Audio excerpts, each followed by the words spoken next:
Yes, sir. Kasi doon sa inyong paliwanag, sinasabi po ninyo na, yun nga, the context of what transpired. Yes, sir. Opo, ang akin lang ho naman, ang hindi ko maintindihan, no? Bakit parang maraming naging shortcut doon sa paggawa ng pag-ayos ng mga Lopez loan? Sabi nyo kanina, hindi naman yun dahil sa collateral kahit hindi binigyan ng Maynilad. Agree. Sige ho, maganda yung business. Meron kang monopoly, duopoly sa pagbibigay ng tubig. Ikaw lang ang may control. Kasama mo ang Ayala sa kabilang banda at ikaw naman yung may-ari sa kabila. Pero ang usapan ninyo doon, magkokolekta kayo within 1 year. At dahil doon, nagkaroon kayo ng guarantee ng joint solidary signature. And yet, hindi nyo ginawa. Wala akong nakitang ganun. In the process of eligibility, sinabi na ng Bangko Sentral ng Pilipinas, huwag nyo itong ibenta, itong dalawang to. Pero ginawa pa rin po na ibinenta. Kanina narinig naman natin si Mr. Manyalak. In fact, dapat nga hindi na siya imbitahin dito dahil sa private side siya. Yung binenta nyo 1.66 billion, tinanggal nyo na yung waiver ng penalties and defaults, ang nakolekta lang natin is 1.69 billion. In 3 years time, nakabawi naman yung mga kumpanya. So, I don't understand the logic on this. And, I will call your attention, Mr. Rebosa. June 17, ang inyong legal gumawa ng study on calling the guarantee of Ben Press. What happens, sabi nung legal, if DBP calls on the Ben Press guarantee now, will this extinguish Maynilad's obligation to the bank? Sinabi ho dito, malinaw, hindi. We can call on that. Meaning to say, kasi Mr. Bosa, from the private banking point of view, naintindihan ko yung binabanggit ninyo. Pero from the government financial point of view, talagang nakikita ko yung mga shortcut at yung pagbibigay dito sa loans na to. From 10 billion to 3 billion. Huwag na muna natin sa amin Lopez loan, yun na po sa total, no? From 10 billion to 3 billion, at yung pinakamagandang loans ninyo, ibinenta ninyo at tinilipat. That I cannot understand. Kasi nung nangyayari po ito, Mr. Bosa, nagkaroon din kami sa National Home Mortgage and Finance Corporation. Ang gumawa din ng study, Ernst & Young. Yung mga loans namin na kumukolekta na 70% and above, hindi namin binenta. Hindi ho namin binenta dahil alam namin may recovery. Pero yung 60%, 69% and below, kasi nga yung parang pinaka high side na niya ho ata is about 60% and below. Yun ang pinabayaan na namin.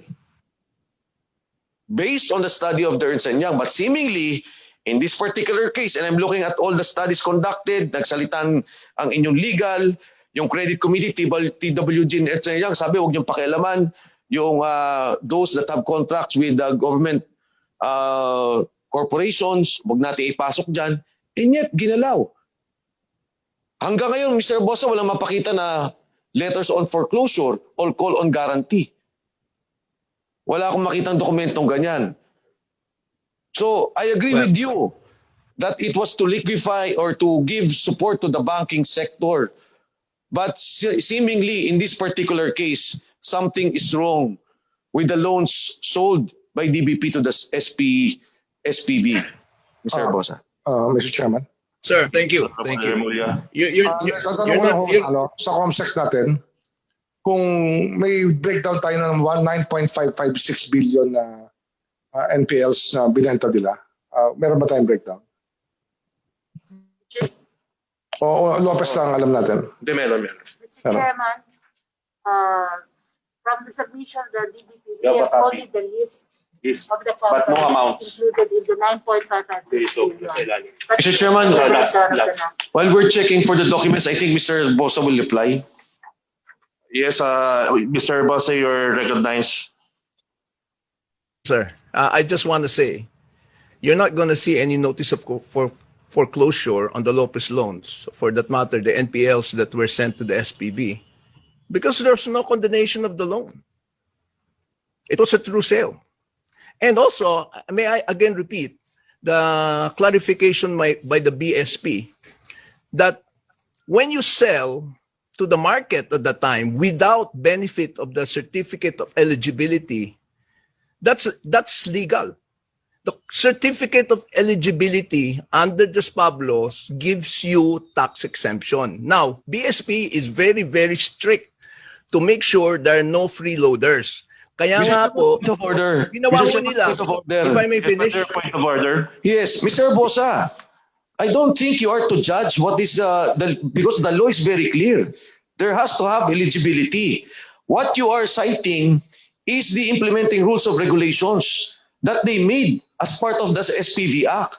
But the SPV law is very clear. The BSP is here. Ang legal po na nandito. And they're saying that if you put it in the SPV, there should be compliance on the law. So I don't know. may I just thank you, Congressman. But may I just dispute your point? The certificate of eligibility gives the seller the tax exemption, but does not prevent the seller to go into the secondary market. I think maybe, sir, to end the discussion, we can have the BSP again clarify it. Mr. Bosa, magkakaroon lang po ng linaw yan sa korte. Once we make the committee record and the ombudsman will file a case, dyan makikita kung sinong tama sa atin. May I remind the sponsor and the resource person to address the chair in your response Sorry. so that we avoid this.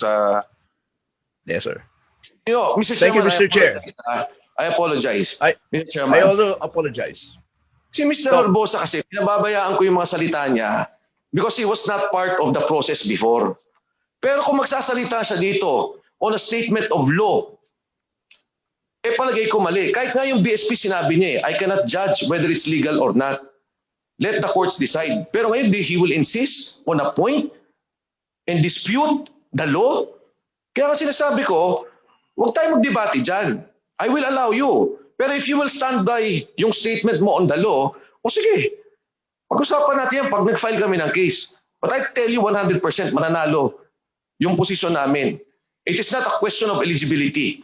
Pag dinala nyo sa batas, sa SPV law, you comply with the law. Yan ang sinabi ng Bangko Sentral ng Pilipinas, hindi sa akin yan. Attorney Lagadjo, tama po ba? Pag ginamit mo yung SPV law, dapat may eligibility sa Bangko Sentral ng Pilipinas. As of the last meeting, Mr. Chairman, with regard to the incentives, to the exemptions and the privileges granted under the SPB law, then you must have the certificate of eligibility. Kung wala. If you do Kung not wala at have, ginamit mo yung SPV Act, kung wala at ginamit mo yung SPV Act, legal ba yun o hindi? Again, Mr. Chairman, I will not say it's legal or illegal. Sorry, yes. What I can say is that in that case, there is non-compliance with the requirements of the SPB law. But then with regard to the privileges and to the tax exemptions, then you cannot make use of those privileges if you do not have the COE, Mr. Chair. Yes. Pero tama po ba, Atty. Lagadjo, for the record na lang, absolute ang provision ng SPV Act. Yung law mismo wag yung implementing rules and regulations. Absolute that any account or loan, and if I may read to you the SPV law, para lang ho klaro for the record.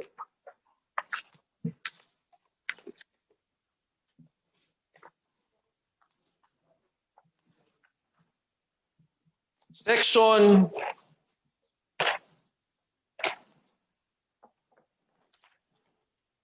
12, Article 3, transfer of assets to SPV.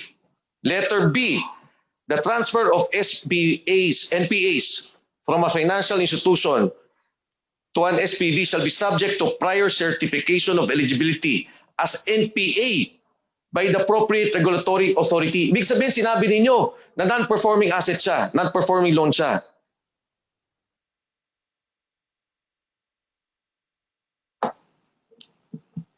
This provision, Mr. Chair, says that the transfer of NPAs from financial institution to an SPB shall be subject to prior certification of eligibility as NPA. So the use of the word shall is mandatory in that sense that if you are going to make use, again, as I've said, of those privileges and tax exemption, there has to be the certificate Huwag ka muna of do eligibility. not add to the provision. Ang sinasabi niya, di ba, subject to prior certification of eligibility. Yes, Mr. Chair. Tama. Ngayon, ba't tayo nagkakagulo, Mr. Chairman? Kasi later on, gumawa sila ng implementing rules and regulations. Ang sinabi nila dito sa Section 12,